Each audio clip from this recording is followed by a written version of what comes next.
Hello, everybody, and I am here today with the fantastic Marla Murray of Bestlife Basics.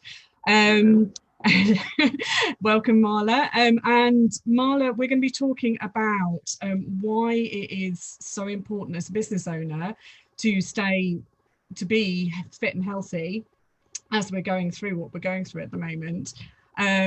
And then Marla's going to give us a few tips on how to get started, some simple ways on getting started with being sort of a healthier lifestyle. I know it's certainly benefited me these last few months. I've been working, I have to get up at 6 every morning to try and fit in all the homeschooling and everything like that at the moment. I'm up at 6, I'm not in bed till 11. I'm not working the whole time, but just being awake, it does take its toll. And I do believe that actually being healthy, and I've done a handful of sessions with Marla, I've been staying fit in other ways as well. There's more I could be doing, but I know definitely that has really sort of helped me sort of carry on and sustain the kind of lifestyle I'm having to lead at the moment. So I know it's definitely very important as a business owner to stay healthy. Marla, again, Marla's say this is something Marla's interviews are something Marla's very well used to. She's very used to it. Say she's BBC Berkshire's fitness guru. So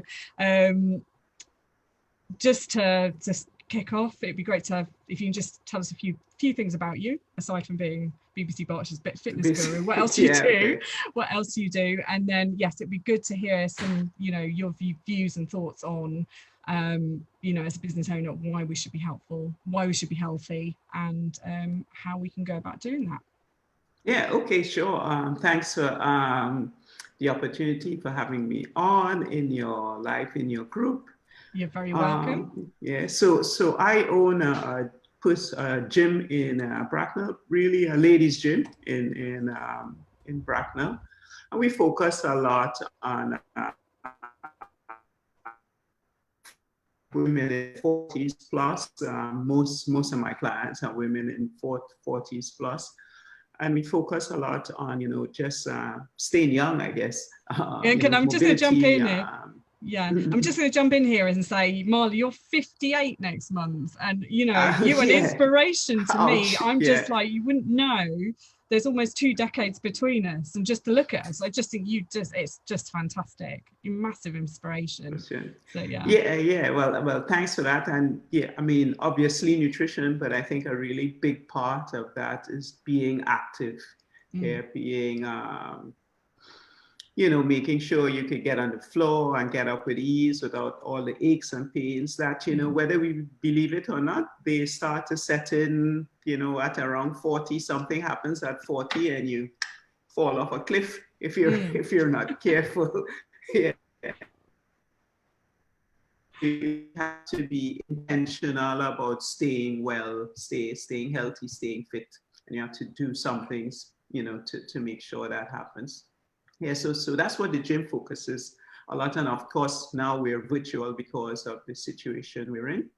But, I kind of start my clients off and meet them where they are and start them on something very easy, something that it's a little challenge, but very doable, right? And we work a lot on creating new habits. And it takes some people, everybody's on their own timeline. And, really simple things like walking every so often, try and walk for 30 minutes and build up and see if you could start with 3 days a week and get to 5, and then try to make sure you're moving every day. Things like drinking water throughout the day. Habits that you just build into your life. And, you're on my WhatsApp group and you hear people come there and say, yeah, I've conquered that habit. I'm doing that now. And it's not too much of an effort for me. So that's kind of how we focus our training. Yeah. And I think, talking about the WhatsApp group, it's about having some people around you to cheerlead you, because I think that's amazing, that group, the support that people get in there is, when they come in and say, I've done this, I've achieved this.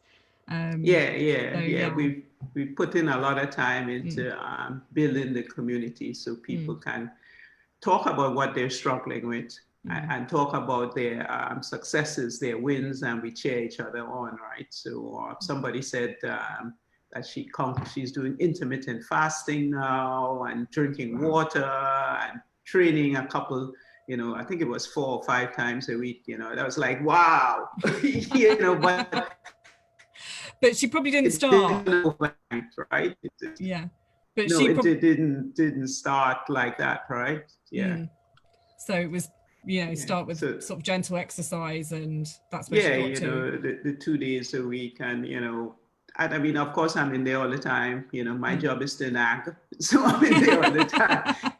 Make sure, I like to talk about the pillars, the things where we're trying to, like, yes, these are the foundation things we're trying to do. And then after you get those things, you could talk about, keto and intermittent fasting, but it's really about drinking a lot of water, trying not to snack between meals, and trying to move throughout the day. Yeah. So does the water stop you wanting to snack? Does it? Well, the water is really about relieving fatigue, detoxing your body. And yes, it does stop you wanting to snack all the time. The snacking thing is more about when you sit to eat, you eat a proper meal. Yes. That's really what, so make sure you have a meal that's not high sugar. Make sure you have a meal that's with some protein and some fats and a little bit of carbs, and you're not spiking your insulin all the time throughout the day, right? And that kind of helps you cut down on the snacking. When you have a meal, it's a good meal. You sit, you have a meal, and you're satisfied, and then you're able to wait until the next meal to eat again. Yeah. And again, I think, as you said, when you get over 40, it's something I've certainly noticed that when you do have the carbs, you do have that sort of that high sugar snack. Yeah. You do feel it more. You do feel that. Yeah. I mean, 40 is fatigues. Yeah. So. I got to 40, I remember, I was in the habit of going to the doctor every year for, just a MOT, a checkup. And at 40, literally, like I would go actually on my birthday, and I went to my doctor for a checkup, and then he called me like the day after to said, oh, you're hypothyroid. And I was like, what is hypothyroid? It's like, I didn't do anything differently. I was living my life. I was always fairly active. I think I was a vegetarian at the time, so I wasn't really eating anything unhealthy. And I was like, this 40. What is?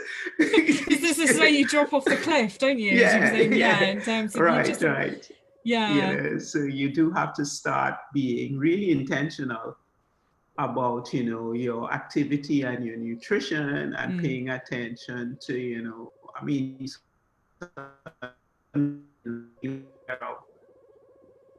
looking at mom, what are some of the things that affected her life as she aged, and how could I like sidestep some of those things, so manage them better than she did, or she's still here.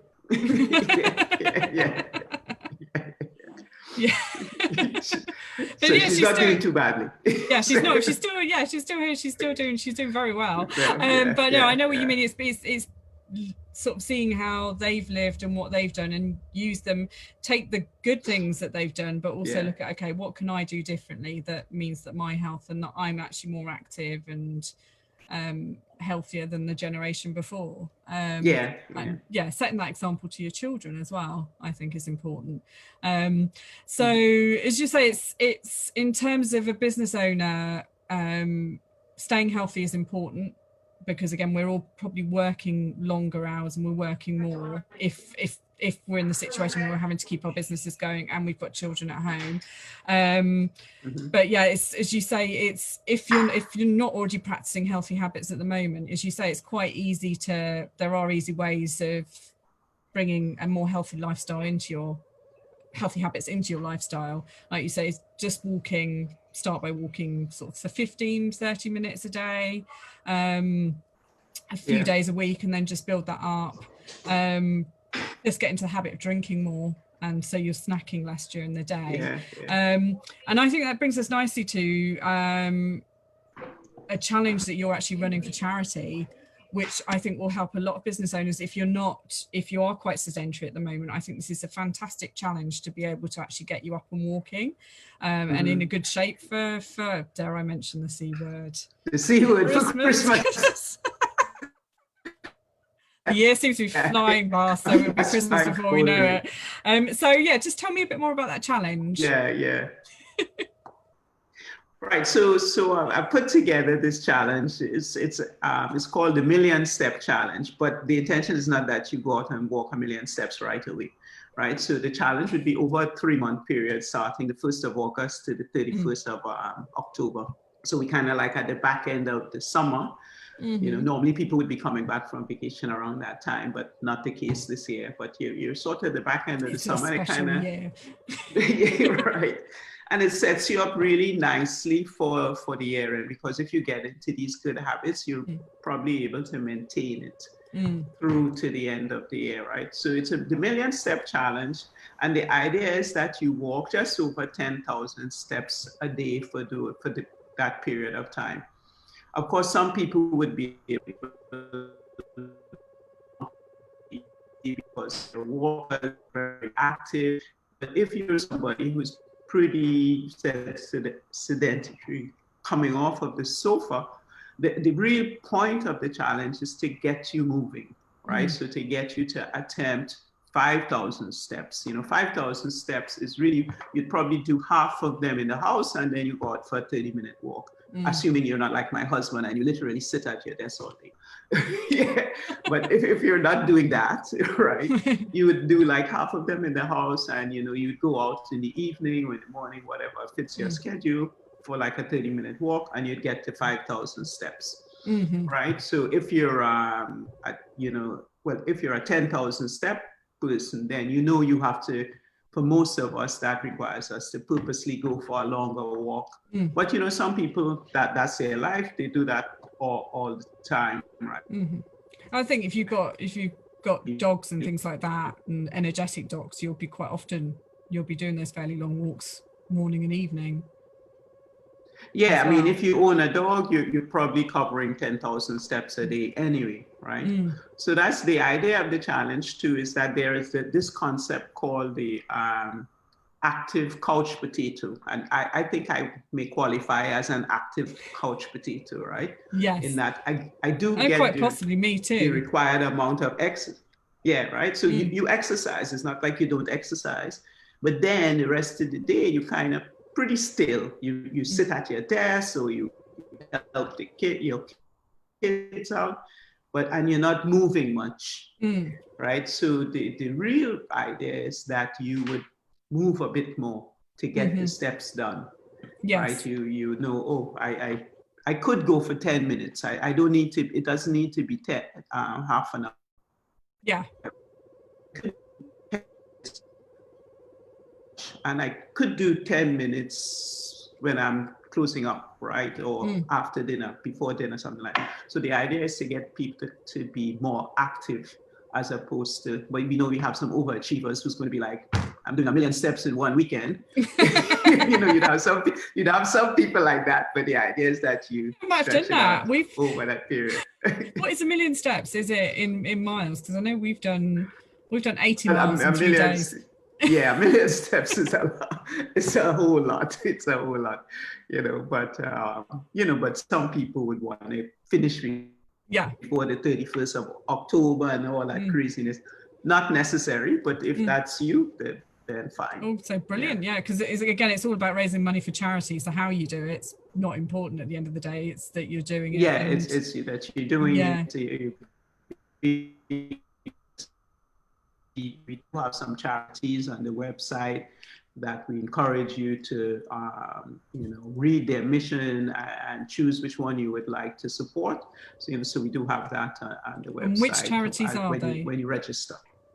Yeah. Right, so we have 3 charities we're working with. One is Creating Better Futures, and they work with children in Zimbabwe. The person who created the charity is from Zimbabwe, right? And she came Dorothy. Dorothy, and she came to the UK, and she was supported by a family here, so she wants to give back to kids in Zimbabwe. we're working with another charity called Williams Fund, and this fund is actually about childhood cancer. Yes. And this family lost their son to cancer when he was about 4, so it's been 19 years now. But they created this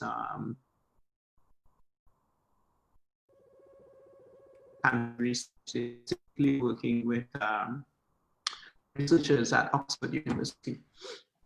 And then we have another charity that's called an amazing legacy. Daisy's Dream. Mm-hmm. Yeah. So really 3 good charities doing really wonderful work that you you could choose which one you would like to support when you register for the challenge. Yeah. And also, I mean, if you're able to, if anybody who completes the 1,000,000 step during that period, and of course you have to prove you've completed 1,000,000 steps, you then earn yourself 1 month's free membership in my virtual gym. Oh, fantastic. And how do you prove you've done 1,000,000 steps? Well, I'm assuming you have a Fitbit or Apple Watch or something like that, so you'd be able to to prove that. To show the data and stuff. Fantastic. Brilliant. No, it's an excellent challenge. And something I will sign up for. And I think it's a great way, especially as you say, a lot of us are, I love that term, active couch potato. So for, those of us that are already doing some kind of activity, I think it's a great way of actually, sort of compelling yourself to break up that activity during the day if you can, as opposed to just sitting for long periods, which aren't good for you either, even if you are doing active. You're active otherwise. But lovely to talk to you, Marla. Thank you. And we'll put a link to the challenge in the bit by the live, in the comments with the live. If anyone's watching now, again, we didn't advertise beforehand, so if you have jumped in and watched it, thank you very much. But again, feel free to watch it if you're watching later. Thank you again for watching. If you've got any questions, you've got any comments, put them in the comments section, and we will respond to them as soon as we can. So thank you again, Marla, and thanks to anyone who's been watching. Okay, bye-bye.